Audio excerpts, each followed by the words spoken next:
দেখো বন্ধুরা, জাস্ট স্নান পুজো করে এসেছি। অনেকটা সকালই এখন, সবে সূর্যটা উঠছে আর ফুলটাও আস্তে আস্তে নিজেকে মেলে ধরছে। কি ভালো লাগছে!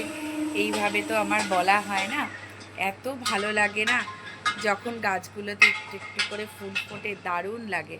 তাই তোমাদের সাথে একটু শেয়ার করলাম।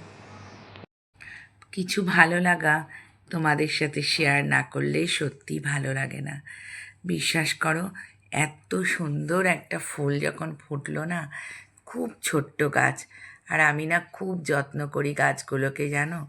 তাই তোমাদের সাথে শেয়ার করি, আসলে ভালো লাগে, কাকে আর বলবো। আর এটা করছিলাম তেল পটল। তোমরা কিভাবে করো জানি না, তবে এই রেসিপিটা কিন্তু সম্পূর্ণ আমার মায়ের।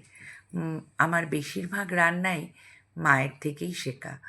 আর এটাও আমার মায়ের রান্না, এত ভালো হয়, খুব ভালো লাগে। বাড়িতেও সবাই বলে আমার হাতে তেল পটলটা নাকি খুব ভালো হয়।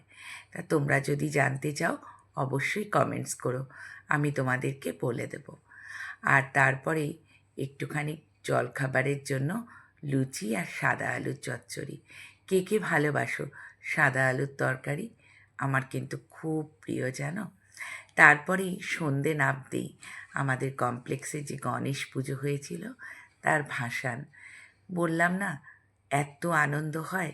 প্রত্যেকটা অনুষ্ঠান সমারোহের সাথে ধুমধাম করে কাটাই আমরা। তাতে ভোগ খাওয়া থেকে নাচ গান, হৈ হৈ করা, সব কিছু। আর একটা তো নয়, দুটো গণেশ ঠাকুর, তাই লরি করে যাচ্ছে। কে বলবে বলো দুর্গা মায়ের ভাসানের থেকে কোনো অংশে কম? গণেশ কিন্তু দুবার করে আসলো।